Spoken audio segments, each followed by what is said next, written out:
welcome to Katie in the Morning. Today is Tuesday, March 20th, 2018. It is one of my favorite days of the year. It is the first day of spring. Yay! Welcome to spring.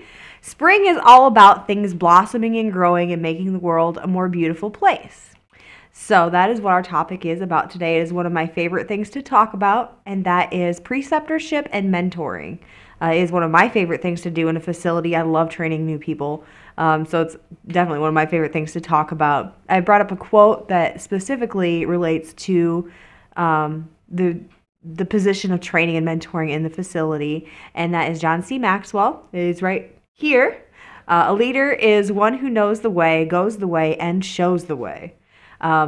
We're going to start you guys off with a little bit of a break today, and when we come back, we're going to talk about some tactics that you can try when you're training somebody, so we'll be right back.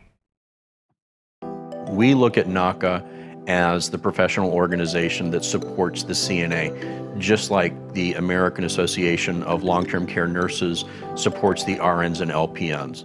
As a state executive, I can tell you that the energy and the empowerment that this organization has given to our state has truly enhanced the depth of membership and the work that we do as a state association. I am very, very proud of our connection and our partnership with the National Association of Healthcare Assistants. For more information, visit us online at nacacna.org or call 417-623-6049.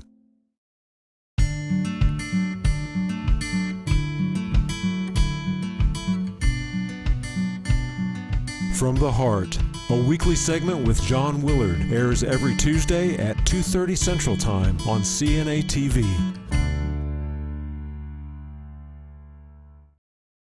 Welcome back. Like I was saying before the break, this is probably one of my most favorite subjects to talk about. Like CNAs are 90% of the frontline caregivers, preceptors and mentors are 90% of turnover reduction and employee retention. The person that trains you has a very, very big effect on the take that you have on your facility when you first start there. So we're just going to talk a little bit about the 4 steps according to the preceptor program. And Lori might not be too happy with me giving all our secrets away, but if you want to look more in detail into the preceptor course itself, you can definitely check it out on our website. It's included in the Premier membership as one of the certifications there, along with the Geriatric Care Specialist course. So we're just going to kind of overall cap it today and just do a quick run through and kind of give you guys some tactics that you can try when you're training somebody, and really some qualifications that a good preceptor or mentor should have. So the first thing, we'll talk about the characteristics of a preceptor or mentor. The 4 main ones in my eyes to be a good preceptor or a successful preceptor, the first thing that you need to have is the willingness to do so. If you don't want to train people, you're not going to do a good job of training people. The second one is a positive attitude, having that ability to leave everything else at the door and go in with the one thing on your mind of training this person the way that they need to be trained, treating them the way that they need to be treated, and making sure that they have all the tools, all the skills, and all the resources that they're going to need to be successful through their first 90 days of employment. The third thing is you have to be approachable, someone that's open and welcoming people in to ask questions and give them feedback that they need throughout their training process. And the fourth thing is you have to be knowledgeable about your job. If you don't know what you're doing, you can't teach somebody else to do it. It's as simple as that. The first step in training a new person is the welcoming phase. Everybody's most open to ideas and taking that information in on the first day that they're there. So really you have to kind of strategize about how you're going to train that person before you get on the floor and train them, to have them, everybody develops their own schedule and their own routine, but it really helps to show them yours and kind of your order that you do things and the way that things flow, especially if you are on what's called, oh, now the term just blew completely out of my head.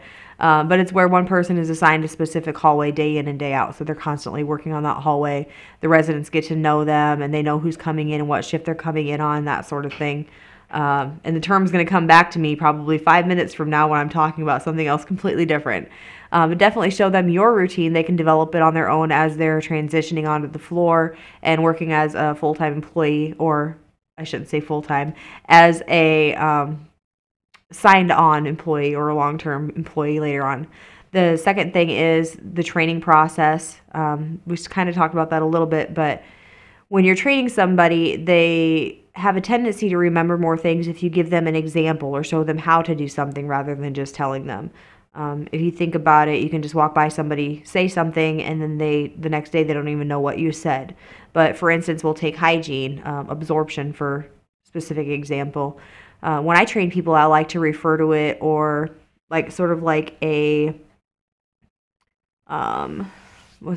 I just can't think today what these words are. Like a piece of cheese. Like I compare their skin to a piece of cheese. And I'm explaining this to the person while they're watching me do the care on the resident or the patient and telling them, if you think about it, their skin is like a piece of cheese. If you keep it hydrated, it can bend, it can stretch. You can poke it and it doesn't really leave a mark or anything. But if you leave it out for a few days and exposed to the elements of the surroundings, it starts to dry out, it cracks in half. So really when they're going back and they're doing hygiene, they're going to think about that the examples that you gave and how you did it and what you said to them while you were training. The next thing that is very, very important during the training process is to make sure that person has a direct line of communication with you at all times. A preceptor or a mentor goes a little bit above the standard CNA when it comes to training because we take that person under our wing and protect them from all the negativity that's around them during their first 90 days of employment, kind of deflecting that, problem solving with them, teaching them how to kind of really go out and survive on their own. CNAs are notorious for the quote, throwing them to the wolves. And you see it a lot with the nursing assistants that are going through the CNA course right now. They get assigned with a CNA on a hallway to work, and the CNA is not a preceptor or a mentor and does not want to train. That NA is going to probably have the worst experience that they could possibly have. I know this for a fact because, like I've told you guys in previous segments of KDE in the morning, I haven't always been a positive person. And back in the day, if I didn't want you working there in my facility on my floor, you weren't there very long. Either I found a way to get you fired or I drove you to the point where you wanted to quit. And then that's where the preceptor really steps in. Even if you're not assigned to train a person and you see that CNA is training somebody in an inappropriate way, you kind of step in and kind of take them to the side and, tell them not everybody's this way. This isn't something that you should expect from all the staff members. And don't be afraid to address that person too. Let them know the way that they're handling the situation is not professional and it's not positive. CNAs are also notorious for complaining about working short all the time, yet all the new help that we get, we run off and scare. I just started in a facility locally in Joplin not too long ago, and my first day there, I'm seasoned CNA, I know how to handle it, but one of the staff members, I was outside on break sitting, it was a beautiful day, and one of the other staff members who wasn't even a CNA kind of came around the corner and she's like, "You're new here." And I'm like, "Yeah, it's my first day." And she's like, "Well, why would you want to come work here?" "Well, why would you ask me that? Like, do you not want the help? Do you not want this person to stay and be fully staffed?" Like, I don't think we think about that when we're conversing with new people.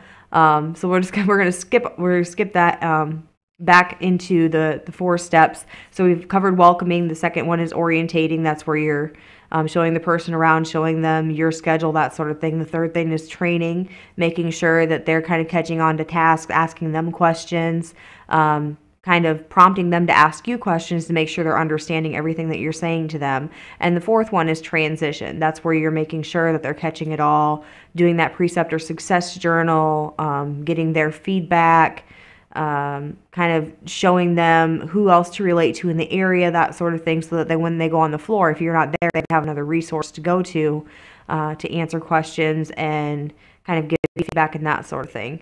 The number one thing that a preceptor is there to do is to train the person who is taking your place, honestly, truly. The way I think of it is I'm training a person who is going to train a person who is going to take care of me someday. Do I want somebody taking care of me that does not care about their job, has no idea what they're doing, just kind of got thrown to the floor? Or do I want somebody that's going to take care of me the way that I take care of my residents? That's really what it boils down to, is making sure that the residents that you care for have exceptionally good care after you leave or you move up to another position in the facility. And the big thing about a preceptor is you have to be that positive person. You have to have that smile on your face. You have to kind of hit things head on and be that problem solver for that person in the first 90 days of employment. Like I said, take them under your wing, take them to break with you, bring them a sack lunch on their first day just to make them feel that extra warmth in the welcoming stage. That is probably the most important step in the preceptor program itself. That's really, I just love talking about this. I love training people. I just love it. You're going to run into situations that you've never encountered before. I'll give you an example. When I was working up in Iowa, I was training a newer girl, and actually she was going through the CNA program herself, so she was just an NA. And standard there was 5 days of training, and then the preceptor decided whether that person was ready to transition to the floor or not, or whether they needed a few more days of training. Well, I ended up training this young lady for 65 days. We tried one way, it didn't work. We tried another way, it didn't work. We tried another way, it didn't work. We'll come to find out that she had a hearing disorder. So nothing that I was saying to her, she wasn't comprehending it. And she was too embarrassed to tell anybody about it because she didn't have the money to get the hearing equipment that she needed to improve her performance. So once we found that out, and she finally established that trust with me and came out and told me on a break one day about her hearing disorder, or disability, I guess it would be, we found a different way to approach it. Instead of telling her everything, I would write it down. She had her own little tablet, and she has done a phenomenal job ever since. I've stayed in touch with her for the last 8 years, and she is now an LPN herself and one of the charge nurses at a facility in northern Iowa, so I definitely give her props. But that is just something that you have to think about and problem solve. Why is this person not understanding what I'm saying? Is there something that's complicating our training program? Is there another way that I have to go about this? And don't be afraid to ask that person too, in a positive way, of course. Are you understanding what I'm saying to you? Are you having any problems? Is there something that you don't understand? Because the one thing that is going to annoy a preceptor more than anything else is if you train a person on how to do something and then 3 months later they get in trouble for not doing something and their response is, this isn't the way that I was trained, or nobody told me this. So that's another reason you want to keep your checklist of skills and orientation with you to kind of check off and have that person sign so that you know and they know that you've covered all the bases, and later you're kind of covering your own behind in the long run, especially when it comes to lift transfers and gate belts. So that person knows that they've been trained on that. Your supervisor knows that they've been trained on it, and you know that you've trained that person on it. I'm going to let you guys go for today, and I will see you right back here tomorrow for Katie in the Morning.